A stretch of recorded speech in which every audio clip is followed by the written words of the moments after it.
بسم الله الرحمن بسم الله الرحمن الرحيم الحمد لله رب العالمين والصلاة والسلام على سيد الأنبياء والمرسلين نبينا محمد وعلى آله وصحبه أجمعين أما بعد. Last time we had spoken about the hadith of the Prophet Muhammad sallallahu alaihi wasallam, where he talked about trustworthiness being lifted from the people and being taken from their hearts. So we'll go through the hadith again very quickly, inshallah. I believe we read it last time, but Hudayfa radiallahu anh, he reports that the Messenger of Allah sallallahu alaihi wasallam said, and what are some things that are important about Hudayfa? You guys remember? I think we touched on them.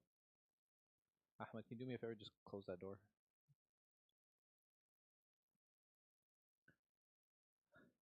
Tell me about Hudayfa. What do you guys know about him? Hudayfa ibn Yaman, radiallahu anh. The Prophet, he was known as Sahib al-Sir, the one who kept the secrets of the Messenger of Allah sallallahu alaihi wasallam. What secrets did he keep? Or what big secret did he keep that he was named such? I'm sorry? So that was a hadith that he kept to himself, but there's another reason he's called Sahib al-Sir. That the one who kept the Prophet ﷺ's secrets. What secret was important that he kept that he didn't share with anyone? Is it possible that Hudayfa would hide the Sharia? No, that's impossible. That's something that he was obligated to share, so there's no doubt about that. So what was it that he couldn't share, or that he didn't share? What do you say? The names of the munafiqeen, right? The names of the munafiqeen, the names of the hypocrites. And how come it wasn't important to share the names of the hypocrites? Did it affect anyone, whether people knew or not? I'm sorry? Yeah, it's like, you know what I mean? It's a little bit like spying, and not just that. If Hudayfa radiallahu anh told the people that so-and-so is a munafiq, what would happen after that? I'm sorry? Yeah, people might go after him, right? So what in I guess a modern spin on this, or a modern take on this, would be like doxing, right? Like where you're exposing someone unfairly, because even the Prophet Muhammad sallallahu alaihi wasallam, did he expose them? No, right? He never exposed them. He never said who they were. So Hudayfa, he didn't take it upon himself to talk about these people or to talk about these individuals. And this is a huge lesson for us as well. Meaning that as long as someone shows their Islam, they have every right to be treated as a Muslim. And is it necessary that I know what's happening in their heart? No, absolutely not. This is not a condition. And had the Prophet ﷺ done that, or had Hudayfa set that precedent, what would happen is that people would call each other munafiq, right? And then they would take advantage of other people. They say, oh well, just take somebody's phone or take their car, and like, well, what allowed you to do that? Oh, he's a munafiq, right? And people will start taking advantage of each other with this justification, which is completely unfair, and it's completely unreasonable, because there's no way to judge that. So it's interesting that we have this hadith from Hudayfa radiallahu anh. So he said that the Messenger of Allah narrated to us a hadith, and I have seen one, and he come to reality. Meaning the Prophet ﷺ, he told me something. He told me two things, and one of the things that he told me, I've actually gotten to experience it. And he said, I'm waiting for the other. I've seen one, and I'm waiting for one more. And he ﷺ told us that trustworthiness descended in the innermost of the hearts of people. Then the Quran was revealed, and they learned from the Quran, and they learned from the Sunnah. Then he ﷺ told us about the removal of trustworthiness. He said, the man would have a wink of sleep, and trustworthiness would be taken away from his heart, leaving the impression of a faint mark. Meaning that the effect of that trustworthiness is still there, right? But it's still very light. He would again sleep, and trustworthiness would be taken away from his heart, leaving the impression of a blister. So a blister, small, and we had talked about that before, right? It was a small raised part of skin, like usually when we burn ourselves, or sometimes we get blisters, like maybe on our feet when we're running. As if you rolled down an ember on your foot and it was vesicled, meaning that you touch the ember, or you touch this hot coal with your foot, and it left the swelling mark. He would see a swelling having nothing in it. And he, sallallahu alaihi wasallam, he brought this example talking about trustworthiness being removed in stages, to a point where the only thing you'll have left is a remnant of that trustworthiness, but inside it What is inside a blister? Right? It's actually not pus. It's just a clear liquid, right? It's a clear liquid that's inside it, and there's nothing inside it. And this is the example that he sallallahu alaihi wasallam is sharing. He sallallahu alaihi wasallam then took a pebble and rolled it down over his foot and said that the people would enter into transactions among one another, and hardly a person would be left who would return the things that were entrusted to him. And there would be uh, such a shortage of honest people that it would be said there in such tribe is a trustworthy man, meaning that the people, there's so few, they would actually be able to point them out. Like, oh, you want somebody trustworthy? Well, go and talk to this person, or go talk to that person. How prudent he is, how broad-minded he is, and how intelligent he is.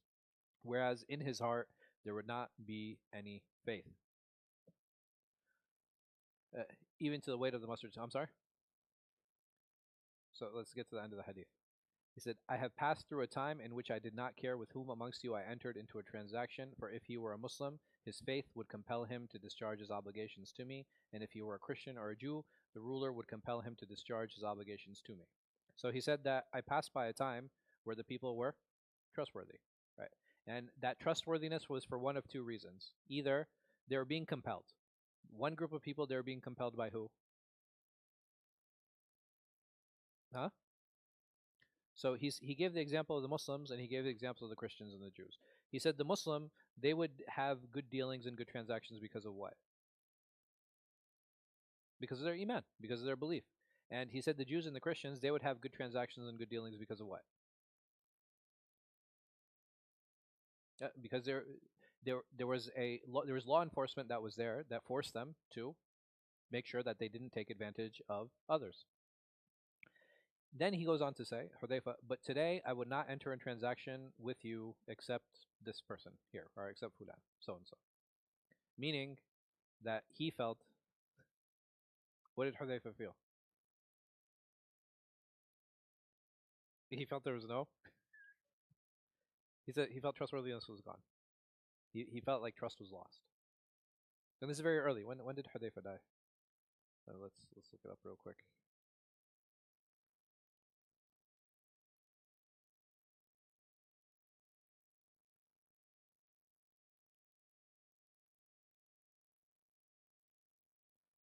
Because he definitely saw the Khilafah of Umar.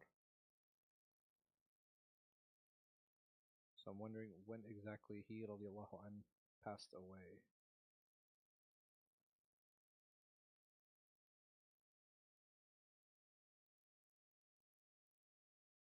I think he died during the Khilafah of Umar. So early or late? Relatively. It's relatively early. And as we come to other hadith, we'll actually see and we'll experience some of the things that Hudayfa saw and he felt, and some of the things that he actually shared with Umar ibn Khattab radiallahu anh. Why do you think Hudayfa felt that?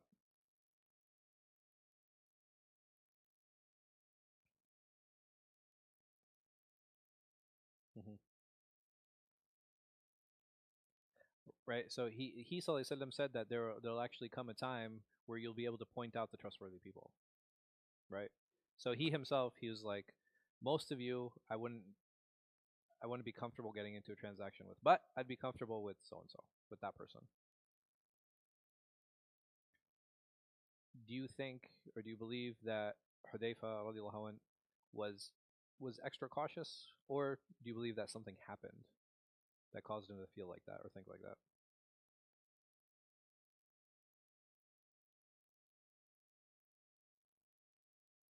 Something definitely happened. Right. And some of the things that happened is he radiallahu anh, the Prophet actually shared a lot of information with him, right? He spoke to him, he would share secrets with him. And the the problem is like if you have the Messenger of Allah sallallahu alaihi wasallam talking about the end of times and sharing this information with you, automatically what happens to me as an individual? So if I read all of the hadith that talk about the end of times, naturally what do I start doing? Right, I start seeing them. I start looking for them because other than Hudayfa, do we have a lot of companions who start talking about like, oh, these are the things I've experienced, indicating that the end of times are coming? Or there are instances where he sallallahu alaihi wasallam shared, and even he sallallahu alaihi wasallam, he said that the time from today until Yawm al Qiyamah is like this, meaning it is very close. But time, as we all know, is relative, right? We all know it's relative. It's not. It's when it comes to Allah Subhanahu wa Taala, His conception of time is very different than ours because He's the one that created time. Our conception of time is very short because we have like what 50, 60, 70, 80 years at most where we live in this world.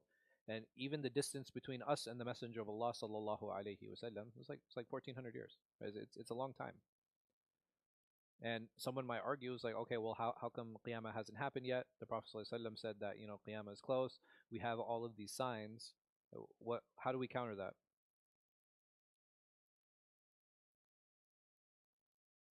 It's relative to existence, right? It's not something that because even he sallallahu alaihi wasallam, like how many thousands of years passed before his coming, right? You know, there's a time where like mankind existed for a long time before him. So is it possible that mankind will exist for a long time after him? Absolutely, right? There's no doubt about that. So when it comes to these type of talks, it does become very relative, and the more we engage with discussions on the end of times, the more that we sometimes we unknowingly try to seek out some of those signs. But like I said, this is something that what Hudayfa felt and experienced. It doesn't mean that his experience was wrong, right? There's no doubt about that. But at the same time, there when he was told something for the Prophet ﷺ, he was very keen to see it, or he would be very keen to experience. So it's not surprising that he's like this. And even many of us, um, when we talk about the past, how do we talk about it? It's like, oh man, the '90s. I mean, you guys are probably too young for that. It's probably just me and Faisal, right? Like, we, right? No, no. It's like it's always nostalgic. Like, oh man, the '90s. That was the golden age, right? It was amazing. Like there were all like the cartoons were the best at that time. But the reality is like, were the '90s actually that great, or was my perception of the time that great? Because even Hudayfa, what is he comparing it to? He's comparing his life at that time to when? Huh? With the Messenger of Allah, can you compare? Right? Is it even possible? Just even like just imagine like Hudayfa, even in the middle of battle, even in the middle of war, he would probably have preferred being with the Messenger of Allah than in the peace that he experienced during the era of Umar. Right. So this is what the comparison is. This is what he's comparing to, and like I said, this is something very natural that we all do. Like when we look back and we take this perception and we try to visualize certain things, we think that things are so great. But even if we think back on our childhood, well, how many of us were paying bills in our childhood, right? How many of us had to worry about electricity or bringing home? Like part of the nostalgia is the lack of responsibilities that we had too. And what other group of people does this happen with? It also happens with people who might have migrated or moved from one place to another. So many of our parents who migrated, right? Like when they talk about their countries, they talk about like it's like this magical, amazing, amazing place, you know, that they left. Like they talk about the motherland, and my question is usually like, when was the last time you went? You know what I mean? Like when was the last time you actually lived there? When was the last time you had to engage and navigate society? Right? The challenges are definitely there. They're just different than the challenges that we face here, and not just that. All of the immigrants who came here, did they come by accident? It's like, oh wow, where's this place? This is like people came here intentionally. They came here knowingly. And why is that? Some of them for economic opportunity, some of them for political opportunity, some of them for educational opportunities. And none of these things are wrong, right? It's fine. Um, some people came for safety, right? Like where they were coming from were very unsafe places. So it's important to kind of recognize these things and kind of put our own biases in perspective when we deal with the past, when we deal with situations. It's like, oh, cars aren't like how they used to be, or like, or like they don't make them like they did, back in the day. It's like, yeah, obviously, there are. I'm sorry. There was no air conditioning, right? I remember. I was like, I mean, I'm old, bro. I'm not that old. Like, So it's like, oh, when I growing up, things used to last like 20 years long. It's like, yeah, and you also had to wash your dishes by hand. But like, you know what I mean? Like, there's yeah, you had to roll down the window. Oh wow, you know that? Dang, that's mashallah. You're pretty uh culturally literate, huh? Yeah, the good old days.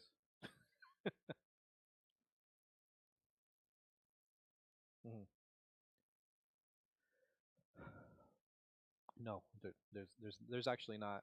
If there are some philosophical discussions on what we would call qidam al-alam, which is the alam is anything outside of Allah subhanahu wa ta'ala, right? Because anything outside of Allah subhanahu wa ta'ala is immediately creation. So the question is like, okay, well, how old is creation? Um, most philosophers, like Muslim philosophers and Islamic philosophers, they'll say that there's for sure a starting point, right? There's for sure a starting point. Therefore, you can't call the creation eternal. Ibn Taymiyyah has a very interesting argument about this, where he says that it's the creation is eternal, but it doesn't have the same eternal essence as Allah. Meaning that as long as there was Allah, there was always been other than Allah subhanahu wa ta'ala. And that in that way and in that sense, creation has been eternal. But my counter to that is okay, does it have a starting point? And as long as there is a starting point, you can never say it was eternal because anything that has a starting point is by nature is not eternal. Um, it's not a bad, like, I don't think it's a bad argument. Like, I definitely get what he's saying, because but a lot of it has to do with like regress and understanding how far back, what does going back mean, and how to understand that and how to deal with that. But in terms of human create, like, how long have humans been on Earth? Allahu alam, I don't know, but I would say we have we have some weak ahadith that talk about the lineage of the Prophet ﷺ, and he narrates his lineage going back to Adam alayhi salam. The problem is like that hadith is like in three parts. The first part of the hadith, I think up to Ibrahim, is sound, and but going back further, like I think the second part goes to Nuh, and then from Nuh it goes to Adam. So if you look at those, it's like there might be like 6,000 years, between the Prophet ﷺ and Adam. But again, those chains, it's very difficult to justify any of them, and to verify any of them, because like, how do you, like, even historically, how do you check that? The most you can do is investigate the chains, but that's about it. And it doesn't mean that there were gaps in the generations between them. So somebody had a question? Yeah.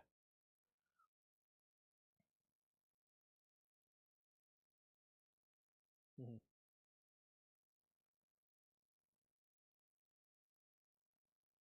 Yeah. No, no, for sure. Like, these are definitely minor signs, and there are a number of minor signs, and we'll come across those hadith as well. So, for example, the Prophet sallallahu alaihi wasallam, Hadith Jibril, which I'm sure many of us are familiar with. What are some of the signs that are mentioned in that hadith?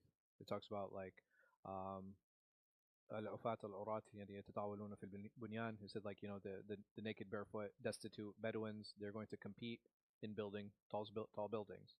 The Prophet ﷺ also said, إِذَا وَلِدَ الْأَمَةُ رَبَّتَهَا, right? So when a woman gives birth to her master, and there are different ways, to understand this, and not just that. Even these hadith, it's important to keep in mind. Number one, all of the hadith that talk about end of times, you can't extract rulings from them except in specific situations. Except in specific situations. Yeah. Yeah. Sure.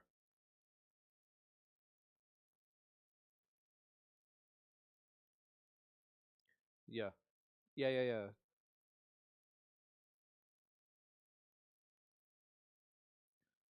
No, so it wouldn't be that, because all the scholars agree what he did was what's called todia, right? There's a difference. I don't like white lie, because that's not a good, it's not a good translation of it. But basically, he said something that had double meaning. Hmm.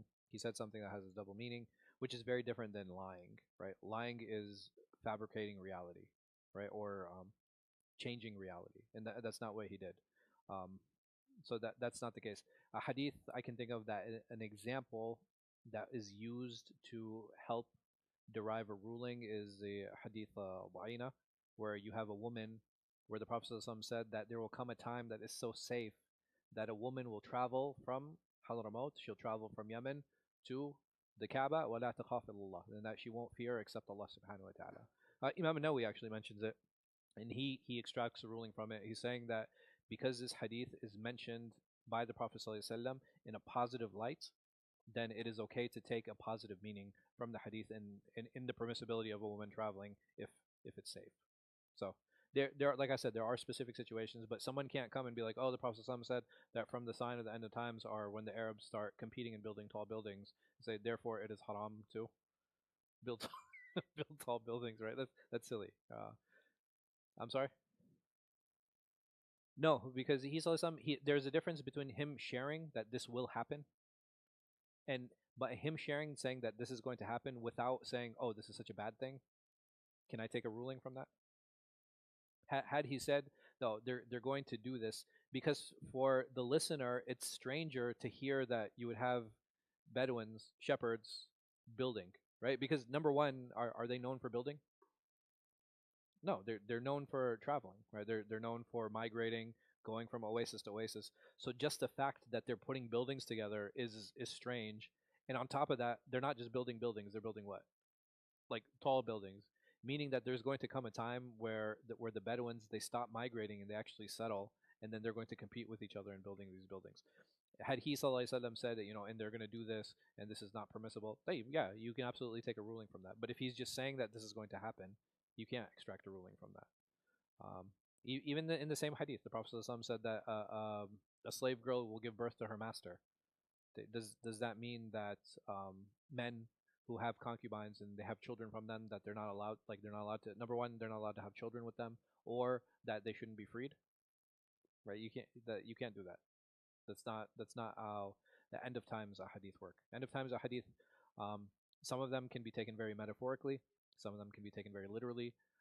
It's very much an open it's very much an open door discussion on some of those things and some of those values and ideals. And from them, this is hadith, right?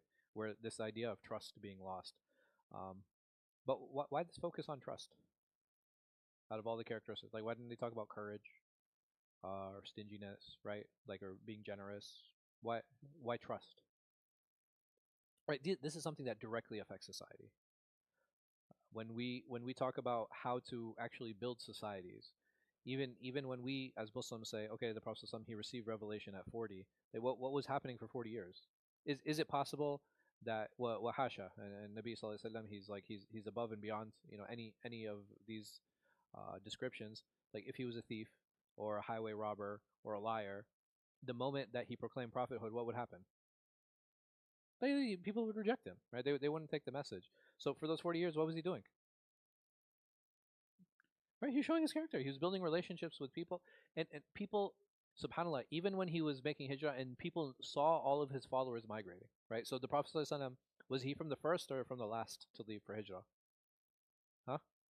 He was from the last. He was from the last people, if not the last person, to leave from Mecca to Medina. And what the Quraysh were doing? Huh? No. They were giving him stuff to hold on to. They were trusting him, saying that, okay, because he used to hold things for people when they would go on journeys, and they saw all of his followers leaving, and they're like, man, this guy's not going to stick around long, but I still what? I still trust him. Yeah, this is the level of trust, and this is something that is hugely and fundamentally important. Like being honest, being trustworthy. This, if I want to build a relationship, this is the easiest way to build that relationship, by being honest, by being straightforward, and by being trustworthy. Because people know exactly where you stand, and it's very easy to deal with such people when I know where their boundaries are, and I know what it is that they want, and I know what their expectations are from me. Yeah, go ahead. Mm-hmm. So.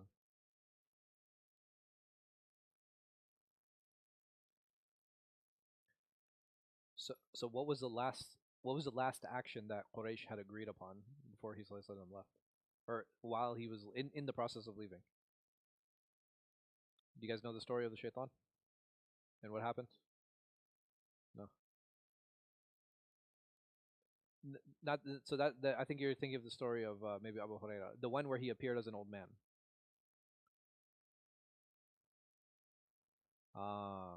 So the Quraysh, they gathered. They saw that his followers were leaving, and they said we need to do something about Muhammad sallallahu alaihi wasallam.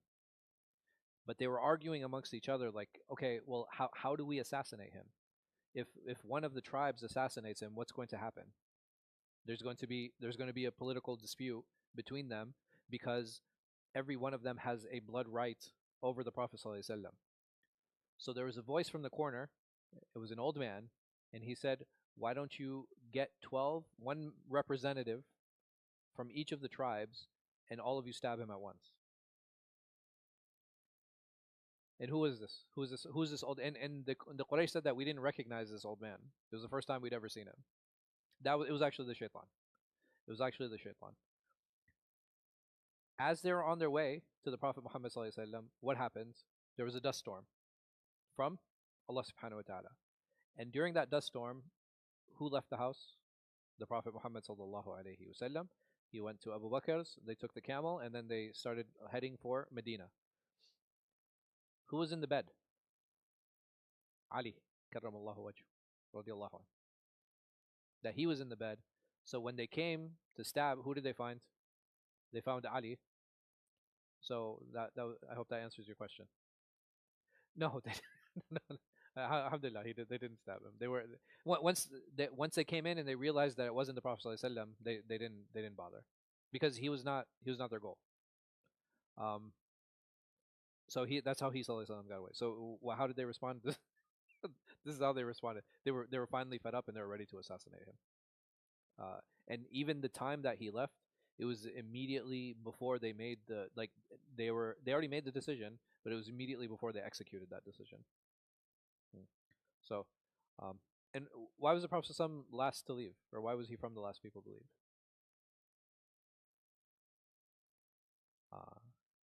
MashaAllah. Well, there's two reasons, right? This is actually a very good one. He wanted to make sure that all his followers were what? He wanted to make sure they were all safe. Like, how would it have looked had he been the first person to leave? Right? It would look like cowardice. It would look like cowardice had he sallallahu alaihi wasallam left first. So he was from the last people to leave. But the second reason is that Allah subhanahu wa ta'ala had not given him permission. And he sallallahu alaihi wasallam was actually waiting for Allah subhanahu wa ta'ala to give him permission to leave. But I believe that these two are actually very, very strong reasons, very good reasons. The fact that he wanted to make sure that all of the companions had left and that they were safe. And the second reason, he was waiting for permission from Allah subhanahu wa ta'ala. And then the next hadith, قال وحدثنا ابن نمير قال حدثنا أبي قال المصنف رحمه الله تعالى وحدثنا ابن نمير قال حدثنا أبو وكيع وتحويل الإسناد وحدثنا إسحاق ابن إبراهيم قال أخبرنا عيسى ابن يونس جميعا عن الأعمش بهذا الإسناد مثله. So Imam Muslim, he brings a supporting chain for the previous hadith, again about trustworthiness and how it will slowly be removed from the hearts of people. May Allah subhanahu wa ta'ala keep us trustworthy. Ameen. قال وحدثنا محمد بن عبد الله بن نمير قال حدثنا أبو خالد يعني سليمان بن حيان عن سعيد بن طارق عن ربعي بن حراش عن حذيفة قال كنا عند عمر فقال أيكم سمع رسول الله صلى الله عليه وسلم يذكر الفتن فقال قوم نحن سمعنا فقال لعلكم تعنون فتنة الرجل في أهله وجاره قالوا أجل قال تلك تكفرها الصلاة والصيام وصدقة ولكن أيكم سمع النبي صلى الله عليه وسلم يذكر الفتن التي تموج موج البحر قال حذيفة فأسكت القوم فقلت أنا قال أنت لله أبوك قال حذيفة سمعت الرسول صلى الله عليه وسلم يقول تعرض الفتن على القلوب كالحصير عودا عودا فأي قلب أشربها نكت فيه نكتة سوداء فأي قلب أنكرها نكت فيه نكتة بيضاء حتى تصير على قلبين على أبيض مثل الصفا فلا تضره فتنة ما دامت السماوات والأرض والآخر أسود مربادا كالكوز مجخيا لا يعرف معروفا ولا ينكر منكرا إلا ما أشرب من هواء قال حذيفة وحدثته أن بيتك بينك بينها بابا مغلقا يوشك أن يكسر. قال عمر: كسرا لا أبا لك، فلو أنه فتح لعله كان يعاد. قلت: لا، بل يكسر. وحدثت أن ذلك الباب رجل يقتل أو يموت، حديثا ليس بالأغاليط. قال أبو خالد: فقلت لسعد: يا أبا مالك، ما أسود مرباد؟ قال: شدة البياض في السواد. قال: قلت: فما الكوز مجخيا؟ قال: منكوسا. So over here, this hadith, a longer hadith, Hudayfa radiallahu anhu narrates that we were sitting with Umar radiallahu anhu, and he said, "Who amongst you has heard the Messenger of Allah sallallahu alaihi wasallam talking about fitna, talking about turmoil or problems?" So some of the companions, they said we heard. So here Umar radiallahu anhu responded saying, he said, perhaps by fitna you mean that the fitna that a man faces in regards to his home or in regards to his neighbor. And they replied, yes, that's exactly what we mean. So he radiallahu anh, he replied, he said that such fitna would be done away, is easy to deal with that. So if I have a problem in my family, or if I have a problem with my neighbor, what is the easy way of dealing with it? Through prayer, through fasting, and through charity. He said, but who amongst you has heard from the Messenger of Allah ﷺ describing that fitna which would come like the waves of an ocean? Meaning that is something that is not an individual problem, but it is a problem for who? For everyone, right? It's like the waves of an ocean, meaning that it will overcome everything. So Hudayfa said, so the people were quiet. Nobody said anything. And I replied, he said, me, I have. And he, radiallahu anhu, Umar, he said, well, your father was also very pious, meaning he was praising him. And he said, Hudayfa said, I heard the Messenger of Allah observing or saying that the temptations will be presented to men's hearts as a reed mat is woven stick by stick, and any heart which is affected by them will have a black mark put into it, but any heart which rejects them will have a white mark put on it.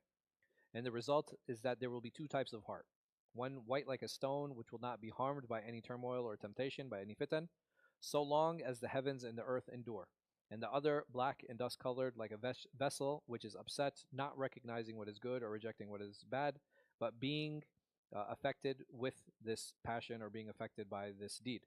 And Hudayfa radiallahu anh, he said, I narrated to Umar radiallahu anh. So Hudayfa, he's speaking to Umar now, and he says to him, he says that between you and the fitna, there's a door. So between you and the fitna, there's a door, but it is very likely to be broken. So Umar radiallahu anh, he said, will it break or will it be broken? And he said that la aban lak. He said, may you be fatherless. So this is a very famous saying in the Arabs. They used to say things like this because every time in a tribe or even in families, every time I need help, very naturally, who's the first person I go to?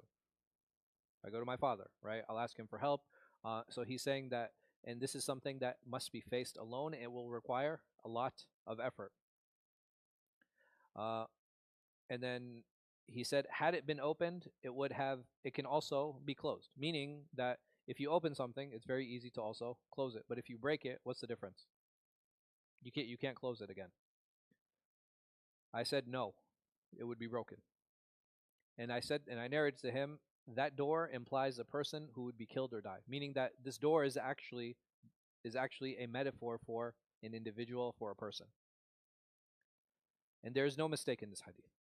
So this here, Hudayfa, when he says this, he says, the words that I'm using and what I am saying, this is prophetic. This is the Prophet ﷺ. This is what he actually said in his words. Abu Khalid, he narrated, I said to Sa'ad, oh Abu Malik, what do you mean by the term aswad murbad? He replied, a high degree of whiteness and blackness. And I said, what is meant by al-kuza mujakhiyan? He replied, a vessel turned upside down. So over here, what's happening in this hadith is that Umar radiallahu anh, he's gathered all of these group of companions, and he said, who amongst you has heard the Prophet ﷺ speak about fitna? Who of you amongst you have heard the Prophet ﷺ speak about turmoil or problems? So a lot of the companions, they said, oh, well, we've heard him ﷺ speak about this. And he's like, well, maybe you're talking about the fitna or the problems that an individual has in his personal relationships, like his interpersonal relationships. And they were like, yeah, that's exactly what we heard from him, sallallahu alaihi wasallam. And Umar was like, he's like, that's easy to deal with, right? If you have these interpersonal problems, it can be dealt with charity, it can be dealt with prayer, it can be dealt with fasting. And you do good deeds in order to help maintain those relationships. And the reason that he radiallahu an mentioned these spiritual methods and these spiritual means was why. So it's amazing. So if we look at prayer, if we look at fasting, and we look at charity, how does that help my relationships? I'm sorry? It helps me get closer to Allah subhanahu wa ta'ala. Meaning that if I'm doing these things properly, what's going to happen? It's going to reflect on my character. Ahsanti. Right? If I do these things properly, if I'm praying properly, if I'm fasting properly, if I'm giving charity, that all this, if I'm doing them right, then it will reflect on my relationships. Saying that, is every relationship worth saving? No, not at all. That's not the point here. That when Umar radiallahu anhu is saying this, he's talking about in general. He's talking about in general. He's not talking about specific scenarios or specific relationships. But basically, he's saying that those relationships that are worth being saved, what can I do to bolster them and to strengthen them? Through these spiritual means. Right? These are the spiritual means I need to use in order to help bolster those relationships. And it's amazing how this hadith is brought immediately after a hadith discussing and talking about what? Trust. So I need trust. I need to be trustworthy. And these are the spiritual methods I need to utilize in my life in order to help bolster and maintain those relationships. So then after he says, no, that's not what I'm talking about. He said the type of fitna that I'm talking about and the type of turmoil I'm talking about is the type that will not affect just you or just you or just you. It is the type that will affect everyone. Have any of you heard about that? So Hudayfa, he had, but why was he quiet? Huh? Why was he quiet? Why did he wait? Because other companions, they jumped, right? The moment Umar, they're like, yeah, we have. But Hudayfa, when it came to this question, he hesitated. Why did he hesitate? Ah, right. He wanted to hear what other companions had to say first. And this is a sign of what? Humbleness. Ahsan, good. Right. So it's important. Even though Hudayfa was who he was, right? He was who he was. He was known and accepted and recognized as a scholar amongst the companions. All the companions knew it. And even then, we find him in these gatherings hesitating and holding himself back. It's a huge sign of his humility, radiallahu anh. And when he found that nobody was saying anything, what did he do?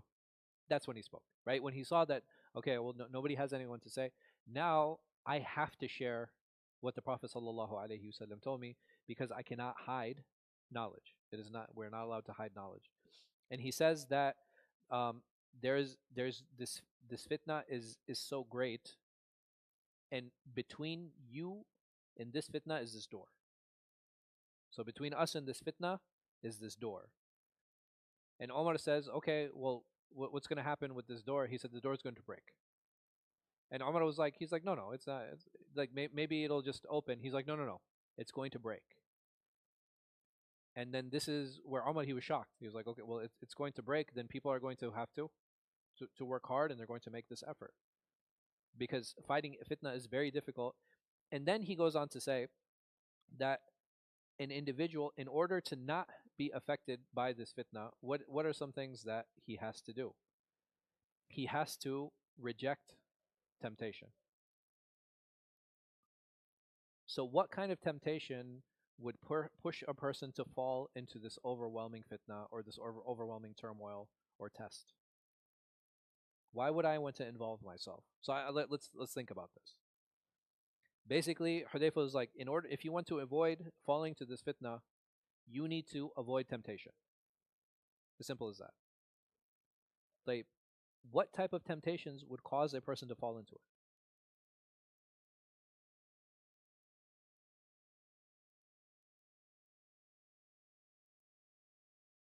So that's an action, right? So my question is there's a here because this fitna is not between me and you and between these two people. Who is it affecting? It's affecting everyone. What great fitna followed this? So after Umar radiallahu anh, what was the great fitna that happened? Huh? Right, the civil war. The civil war happens. So this civil war that happens, what drew people into the civil war? And what is Hudayfa implying here in saying? Hmm?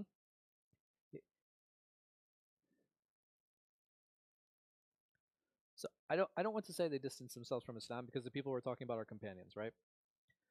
But you did touch on a very important point. He's essentially saying that when this fitna comes, you you should what? Avoid it. And you should stay away from it. So what would tempt me from falling into it? Sure, but here, let me put it this way: when there's a civil war, which side thinks they're wrong? Nobody thinks they're wrong, right? They both think they're right. That's why it's a civil war. So my question is that what would cause me to side with one side over another? Hmm? Oh, right. My ego, right? My ego is going to push me to side with one. So were there some people who were forced into the situation? Absolutely. There's no doubt about that, right? Did Ali radiallahu anhu have a choice? No, he absolutely did not. He was forced into the situation. But over here, Hudayfa, he's saying that when you have fitan like this, it's very easy to allow your ego to push you to join one side or the other. And when you join it, what happens to the fitna? It grows and it becomes greater. And if we look at the civil war, could the civil war have been civilly dealt with? And yes, absolutely. There's no doubt about it. Because Ali radiallahu anh, what was he asking for? He said his demand was that the Khilafah needs to be established. Muawiyah, what was his demand? We want to bring the murderers to Uthman to justice first. Right? They have to be brought to justice, and then we can worry about the Khilafah. And Ali and him, if other because there are people who were what? They're feeding them, and they wanted to take advantage of the situation. They wanted to involve themselves in the situation. They wanted to inflame the situation. What many times because of ego. Because the moment you have war, it gives people an opportunity to what? For power. And how do we know that there were people who were there just for power or just wanted to fight? When they were fighting during the Civil War, and when people were killed, and when the battle was over, you had individuals saying what? Huh? Not specifically celebrating. They're saying we want the war booty. We want the war booty. Because when you have two armies meeting, the winning army, what do? Right, they take all the spoils of war. In this situation, in the Civil War, when you had people fighting, you had individuals saying that we want the spoils of war. Why is that a problem? Because they're Muslims. How can you take spoils of war from Muslims? And that's very telling of what? Of a person who says that, it's very telling of what? His intention. So it's how is it, and how relevant is this hadith to that time? It's extremely relevant. And it's very telling why there are certain companions who took the position that they did when it came to fighting. They said that we are non-committal. We don't want to be involved in this. And from the most famous of them, Abdullah ibn Umar, radiallahu anh, ibn Khattab.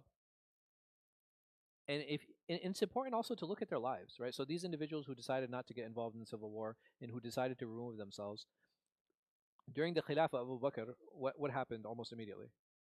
Hurub Ridda. Right? There was some of them didn't want to give zakat at all. Some of them they misunderstood and they said that we only would give it to the Messenger of Allah, so we're not going to give it to anyone else. Right? So you had from them people who were still Muslim and people who weren't.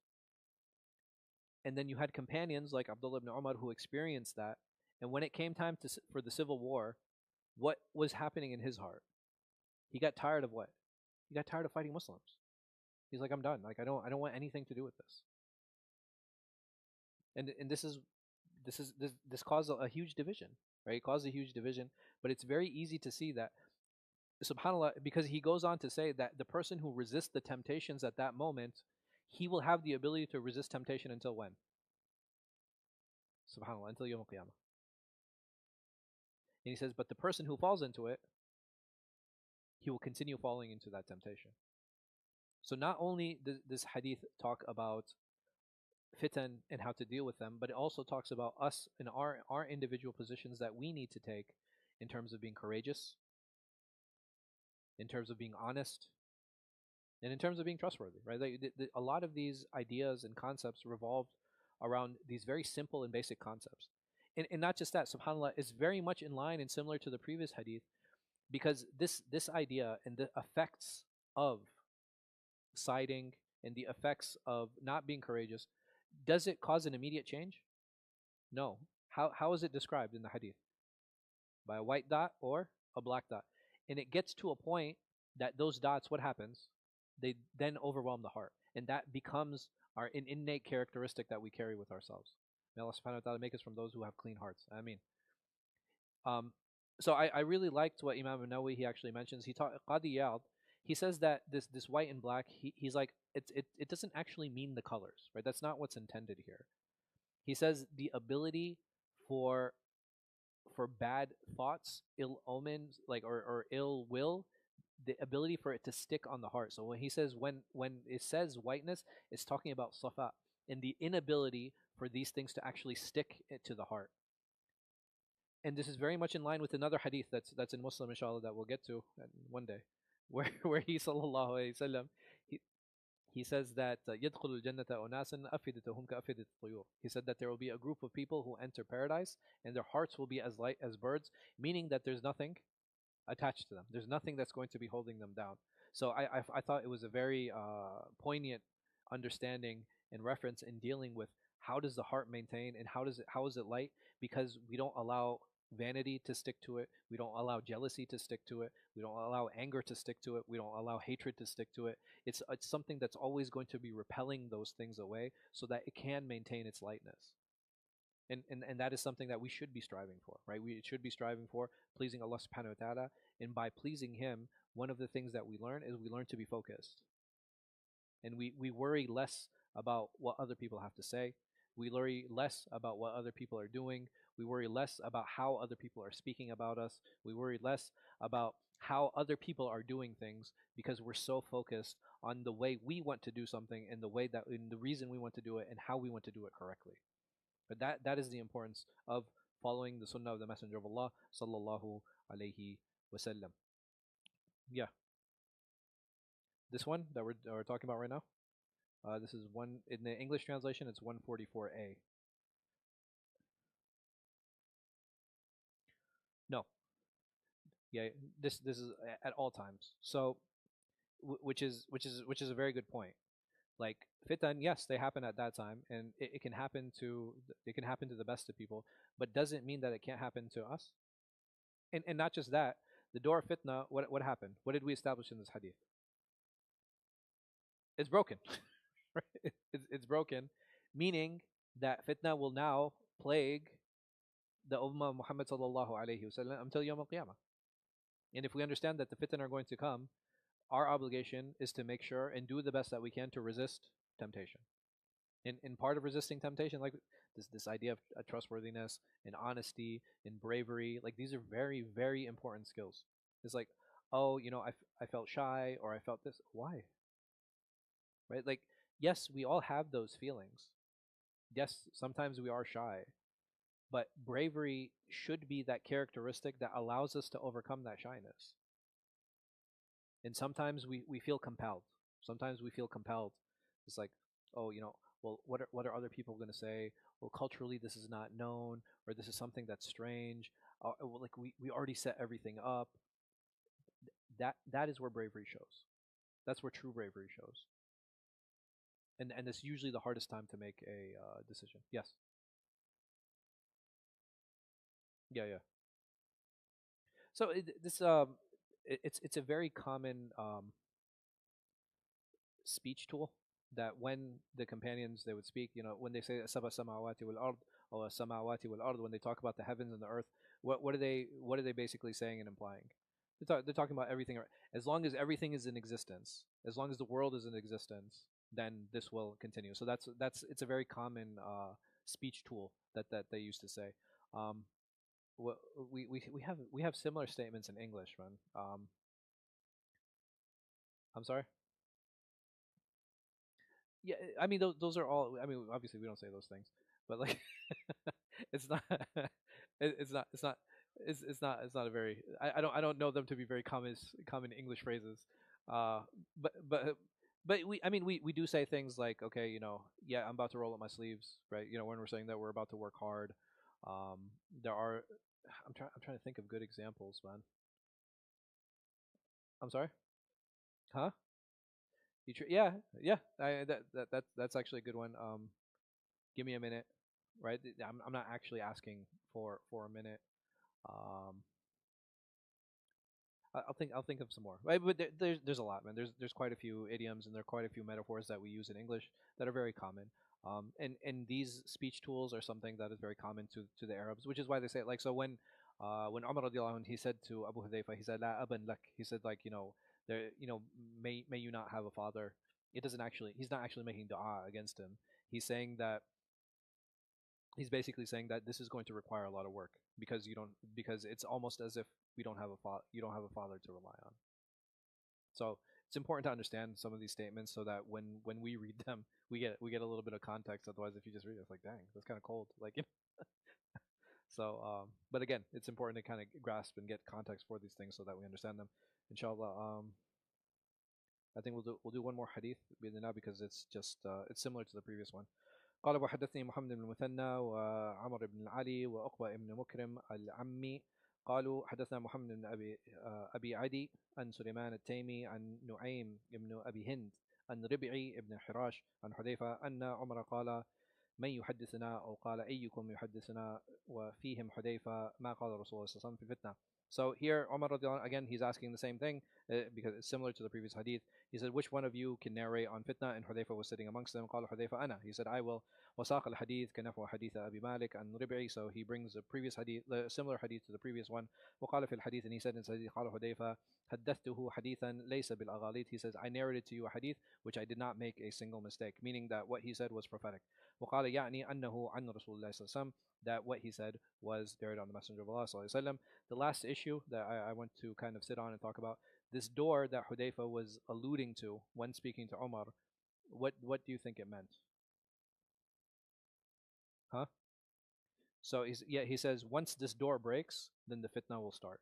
So what is this door and what does it mean? Huh? It's Omar. It's Omar himself. It was actually Omar himself. Because what happened after Umar radiallahu anh was assassinated? The fitna started. That he managed to keep a lot of things under control, but the moment he was killed, right? Uh, that's it. That's when the fitna started. That's when there were uprisings. That's where there was turmoil. That's when people started talking. I mean, like not talking in a way because Umar radiallahu anh, he always allowed criticism, right? That was never the problem. But the problem is like the undermining, right? Criticism is good and it's healthy and it should happen, but undermining is where you're going to start having problems, where you're going to start having issues.